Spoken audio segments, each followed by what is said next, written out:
Hello മക്കളെ, NEET എക്സാമിന്റെ അവസാനഘട്ട പ്രിപ്പറേഷനിലാണ് നിങ്ങൾ എല്ലാവരും. എല്ലാ വർഷവും ഈ ഒരു സമയത്ത് കുട്ടികൾ നേരിടുന്ന ഏറ്റവും വലിയ പ്രോബ്ലം ആണ് പഠിച്ചു തീർത്ത ചാപ്റ്റേഴ്സും ഇക്വേഷൻസും കംപ്ലീറ്റ് ആയിട്ട് ഒന്ന് ക്വിക്കായി റിവൈസ് ചെയ്യുക എന്നുള്ളത്. ഈ ഒരു പ്രോബ്ലം സോൾവ് ചെയ്യാനായിട്ട് നമ്മൾ ഏറ്റവും ഇമ്പോർട്ടന്റ് ആയിട്ടുള്ള നിങ്ങളുടെ ചാപ്റ്റേഴ്സ് എല്ലാം വളരെ ചെറിയ ടൈം കൊണ്ട് ക്വിക്കായിട്ട് റിവൈസ് ചെയ്യാൻ പോവുകയാണ്. സോ മക്കളെ, നമ്മൾ ഇന്ന് ഡിസ്കസ് ചെയ്യാൻ പോകുന്നത് മൂവിങ് ചാർജസ് ആൻഡ് മാഗ്നറ്റിസം ആണ്. എല്ലാ വർഷങ്ങളിലും 3 അല്ലെങ്കിൽ 4 ക്വസ്റ്റ്യൻസോ ഉറപ്പായും വരുന്ന ടോപ്പിക്കാണ് മൂവിങ് ചാർജസ് ആൻഡ് മാഗ്നറ്റിസം.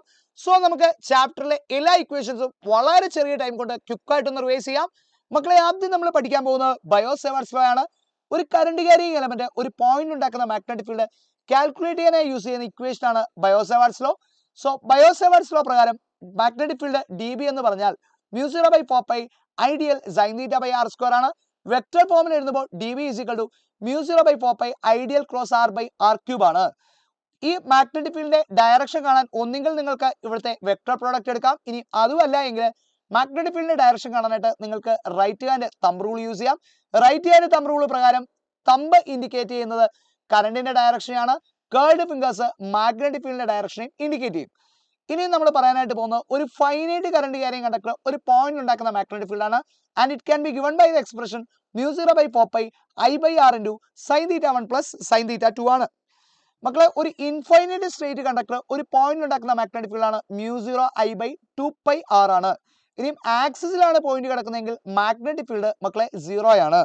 ഇനി ഒരു കറണ്ട് ക്യാരിയിങ് സർക്കുലർ ലൂപ്പ്, ഒരു R റേഡിയസ് ഉള്ള ക്യാപിറ്റൽ R റേഡിയസ് ഉള്ള ഒരു കറണ്ട് ക്യാരിയിങ് സർക്കുലർ ലൂപ്പ് അതിന്റെ ആക്സിസിലെ ഒരു പോയിന്റിൽ ഉണ്ടാക്കുന്ന മാഗ്നറ്റിക് ഫീൽഡ് കാൽക്കുലേറ്റ് ചെയ്യാനായി യൂസ് ചെയ്യുന്ന എക്സ്പ്രഷൻ ആണ് μ0IR²/2 × x²+r²² ഇനിയും ആ പോയിന്റ് കിടക്കുന്നത് സെന്ററിലാണ് എങ്കിൽ, ആ സർക്കുലർ ലൂപ്പിന്റെ സെന്ററിലാണ് മക്കളെ പോയിന്റ് കിടക്കുന്നതെങ്കിൽ മാഗ്നറ്റിക് ഫീൽഡ് μ0I/2r ആകും.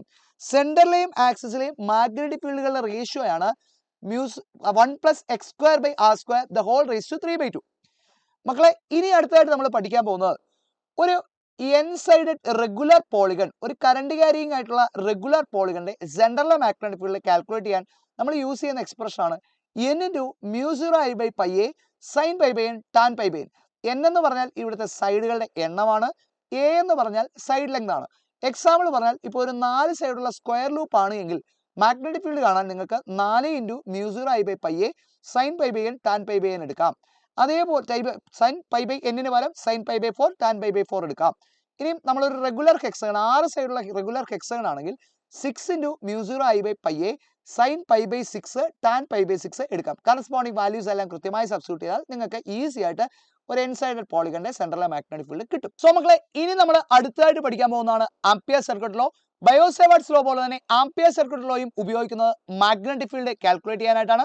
So according to Ampere circuit law, line integral of magnetic field over a closed loop is equal to μ0 times current enclosed by the loop ആണ്.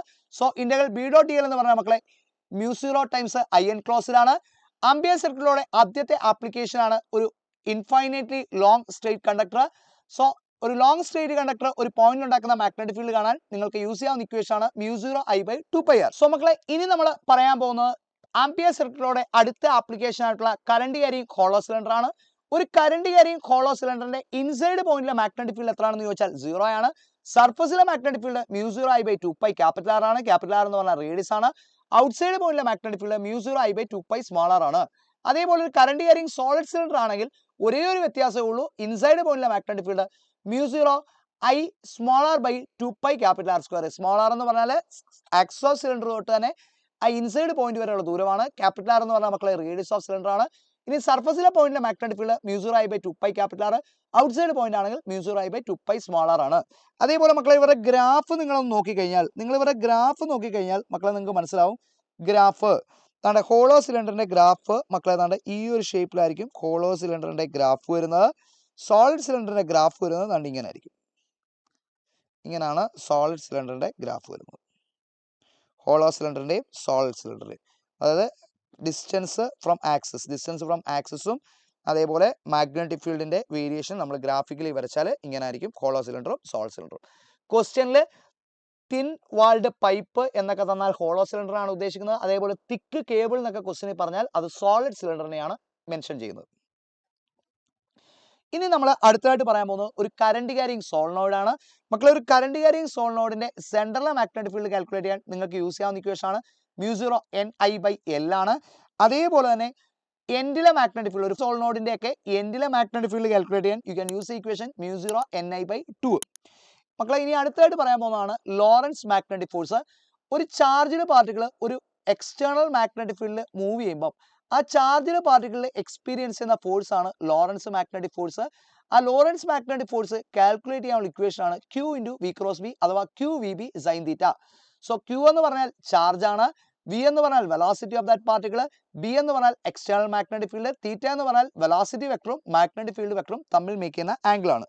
ഇനി ചാർജ്ഡ് പാർട്ടിക്കിളിന്റെ പാത്ത്, അതായത് velocity വെക്ടറും magnetic field വെക്ടറും മക്കളെ parallel ആണെങ്കിൽ, അതായത് charge enters parallel to magnetic ഫീൽഡിന് പാരലായിട്ടോ അല്ലെങ്കിൽ മാഗ്നറ്റിക് ഫീൽഡിന് ആന്റി പാരലായിട്ടോ കയറി കഴിഞ്ഞാൽ ചാർജ്ഡ് പാർട്ടിക്കിൾ ഒരു സ്ട്രെയിറ്റ് ലൈൻ പാത്തിൽ പോകും. ചാർജ്ഡ് പാർട്ടിക്കിൾ കയറുന്നത് മാഗ്നറ്റിക് ഫീൽഡിന് പെർപെൻഡിക്കുലർ ആയിട്ടാണ് എങ്കിൽ charged particle will follow a circular path.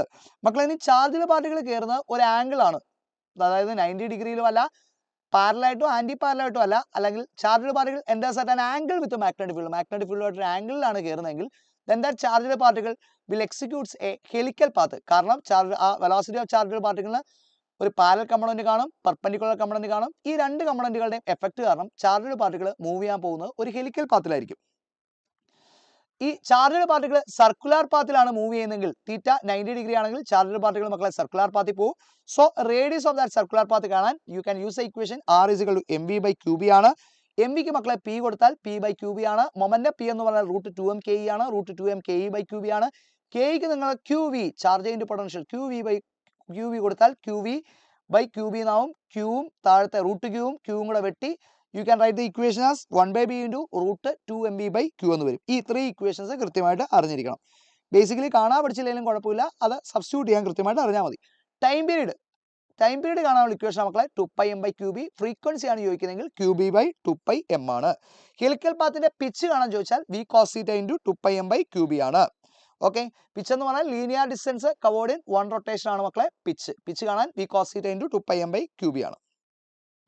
ഇനി ഒരു കറണ്ട് ക്യാരിയിങ് സ്ട്രെയിറ്റ് കണ്ടക്ടർ ഒരു എക്സ്റ്റേണൽ മാഗ്നറ്റിക് ഫീൽഡിൽ വെച്ചാൽ ആ കറണ്ട് ക്യാരിയിങ് കണ്ടക്ടറിന് എക്സ്പീരിയൻസ് ചെയ്യുന്ന ഫോഴ്സ് കാൽക്കുലേറ്റ് ചെയ്യാൻ യൂസ് ചെയ്യുന്ന ഇക്വേഷൻ ആണ് F = IL × B ആണ്, ഓർ അതർവൈസ് ILB sin θ ആണ്. മക്കളെ ഇനി നമ്മൾ പറയാനായിട്ട് പോകുന്നതാണ് രണ്ട് പാരലൽ സ്ട്രെയിറ്റ് കണ്ടക്ടേഴ്സ് തമ്മിലുള്ള ഫോഴ്സ് പെർ ലെങ്ത് കാൽക്കുലേറ്റ് ചെയ്യാൻ യൂസ് ചെയ്യുന്ന ഇക്വേഷൻ ആണ് μ0 I1I2/2πr ആണ്. R എന്ന് പറഞ്ഞാൽ ആ കണ്ടക്ടേഴ്സ് തമ്മിലുള്ള ഡിസ്റ്റൻസ് ഓഫ് സെപ്പറേഷൻ ആണ്. I1 I2 അതിൽ കൂടെ പോകുന്ന കറണ്ട് ആണ്. മക്കളെ ഈ രണ്ട് കണ്ടക്ടറിൽ കൂടെ പോകുന്ന കറണ്ടും ഒരേ ഡയറക്ഷനിലാണെങ്കിൽ ഫോഴ്സ് അട്രാക്റ്റീവ് ആയിരിക്കും, എതിർ ദിശയിലാണെങ്കിൽ ഫോഴ്സ് റിപ്പൾസീവ് ആയിരിക്കും. ഇനി ഒരു കറണ്ട് ക്യാരിയിങ് ലൂപ്പ് ഒരു യൂണിഫോം എക്സ്റ്റേണൽ മാഗ്നറ്റിക് ഫീൽഡിൽ വെച്ചാൽ ആ ലൂപ്പിന് എക്സ്പീരിയൻസ് ചെയ്യുന്ന ഫോഴ്സ് 0 ആയിരിക്കും. മക്കളെ അതേപോലെ തന്നെ ഒരു കറണ്ട് ക്യാരിയിങ് ലൂപ്പ് ഒരു മാഗ്നറ്റിക് ഡൈപോൾ ആണെന്ന് നമ്മൾ പഠിച്ചിട്ടുണ്ട്. ആ മാഗ്നറ്റിക് ഡൈപോൾ മൊമെന്റ് കാൽക്കുലേറ്റ് ചെയ്യാനായി യൂസ് ചെയ്യുന്ന എക്സ്പ്രഷൻ ആണ് magnetic dipole moment M = IA ആണ്. കറണ്ട് ഇൻറ്റു ഏരിയ ആണ്. n നമ്പർ ഓഫ് ടേൺസ് ഉണ്ടെങ്കിൽ NIA എന്ന് നമുക്ക് എഴുതാം. Magnetic dipole moment direction area വെക്ടറിന്റെ അതേ ഡയറക്ഷനിലാണ്. ഇനി ഒരു കറണ്ട് ക്യാരിയിങ് ലൂപ്പിനെ എക്സ്റ്റേണൽ മാഗ്നറ്റിക് ഫീൽഡിൽ വെച്ച് കഴിഞ്ഞാൽ ആ കറണ്ട് ക്യാരിയിങ് ലൂപ്പിനെ എക്സ്പീരിയൻസ് ചെയ്യുന്ന ടോർക്ക് കാൽക്കുലേറ്റ് ചെയ്യാനുള്ള ഇക്വേഷൻ ആണ് ടോർക്ക് τ = M × B ആണ്, ഓർ അതർവൈസ് MB sin θ ആണ്. എമ്മിന് പകരം NIA കൊടുത്തു കഴിഞ്ഞാൽ NIAB sin θ. തീറ്റ എന്ന് പറഞ്ഞാൽ മക്കളെ ഏരിയ വെക്ടറും എക്സ്റ്റേണൽ മാഗ്നറ്റിക് ഫീൽഡ് വെക്ടറും തമ്മിൽ മേക്ക് ചെയ്യുന്ന ആംഗിൾ ആണ്. ഇനി നമ്മൾ ഡിസ്കസ് ചെയ്യാനായിട്ട് പോകുന്നതാണ് മൂവിംഗ് കോയിൽ ഗാൽവനോമീറ്റർ. കറണ്ടിന്റെ പ്രസൻസ് അറിയാൻ വേണ്ടിയാണ് നമ്മൾ ബേസിക്കലി ഗാൽവനോമീറ്ററിനെ യൂസ് ചെയ്യുന്നത്. ഗാൽവനോമീറ്ററിന്റെ ഡിഫ്ലക്ഷൻ കാൽക്കുലേറ്റ് ചെയ്യാനായി യൂസ് ചെയ്യുന്ന ഇക്വേഷൻ ആണ് NIAB/K ആണ്. ഇവിടെ N എന്ന് പറഞ്ഞാൽ number of turns, I current, A area, B magnetic field, K എന്ന് പറഞ്ഞാൽ ടോർക്ക് പെർ ട്വിസ്റ്റ് ആണ്. ഈ ഡിഫ്ലക്ഷൻ പെർ കറണ്ടിനെ നമുക്ക് കറണ്ട് സെൻസിറ്റിവിറ്റി എന്ന് വിളിക്കാം. That is given by the expression NAB/K ആണ്. ഇവിടെ നമ്പർ ഓഫ് ടേൺസ് കൂടുന്നതനുസരിച്ച് തന്നെ കറണ്ട് സെൻസിറ്റിവിറ്റിയും കൂടും. ഇനി വോൾട്ടേജ് സെൻസിറ്റിവിറ്റി കാണാനുള്ള ഇക്വേഷൻ ആണ് ഡിഫ്ലക്ഷൻ പെർ വോൾട്ടേജ് ആണ്. സോ NAB/KR ആണ്. ഇവിടെ നമ്പർ ഓഫ് ടേൺസ് കൂടിയാൽ കറസ്പോണ്ടിംഗ്ലി താഴെ റെസിസ്റ്റൻസും കൂടും, അതുകൊണ്ട് തന്നെ വോൾട്ടേജ് സെൻസിറ്റിവിറ്റിക്ക് ഒരു മാറ്റവും വരില്ല. മക്കളെ ഇനി ഗാൽവനോമീറ്ററിനെ അമീറ്റർ ആക്കാനായിട്ട് ഗാൽവനോമീറ്റർ റെസിസ്റ്റൻസിന് പാരലായിട്ട് ഒരു സ്മോൾ റെസിസ്റ്റൻസിനെ കണക്ട് ചെയ്യുക. ആ സ്മോൾ റെസിസ്റ്റൻസിനെയാണ് ഷണ്ട് റെസിസ്റ്റൻസ് എന്ന് പറയുന്നത്. ആ ഷണ്ട് റെസിസ്റ്റൻസ് കാൽക്കുലേറ്റ് ചെയ്യാനുള്ള വാല്യൂ ആണ് that is IgG/I - IG. Okay, IG എന്ന് പറഞ്ഞാൽ ഗാൽവനോമീറ്റർ കറണ്ട് ആണ്, G എന്ന് പറഞ്ഞാൽ ഗാൽവനോമീറ്റർ റെസിസ്റ്റൻസ് ആണ്. സോ IG/I - IG എന്ന് നമുക്ക് എക്സ്പ്രഷൻ എഴുതാം. ഇനി മക്കളെ അതേപോലെ ഗാൽവനോമീറ്ററിനെ വോൾട്ട് മീറ്റർ ആക്കി കൺവേർട്ട് ചെയ്യാനായിട്ട് നിങ്ങൾ ഒരു ഹൈ റെസിസ്റ്റൻസ് ഗാൽവനോമീറ്റർ റെസിസ്റ്റൻസിന് സീരീസ് ആയിട്ട് കണക്ട് ചെയ്താൽ and that high resistance R can be given by the expression V/IG - G ആണ്. ഓക്കെ, സോ ഇത്ര ഇക്വേഷൻസ് ആണ് മൂവിംഗ് ചാർജസ് ആൻഡ് മാഗ്നറ്റിസത്തിൽ നിന്ന് NCERT വെച്ച് നിങ്ങൾ കൃത്യമായിട്ട് ഫോളോ ചെയ്ത് പഠിക്കേണ്ടത്. ഇത്രയും ഇക്വേഷൻസ് നിങ്ങൾ കൃത്യമായിട്ടൊന്ന് റിവൈസ് ചെയ്തുകൊണ്ട് പോയി കഴിഞ്ഞാൽ ഉറപ്പായിട്ടും ഈ ചാപ്റ്ററിൽ നിന്ന് ഏത് പ്രോബ്ലംസ് ചോദിച്ചാലും നിങ്ങൾക്ക് ഷുവറായിട്ട് സോൾവ് ചെയ്യാൻ പറ്റും. All the best.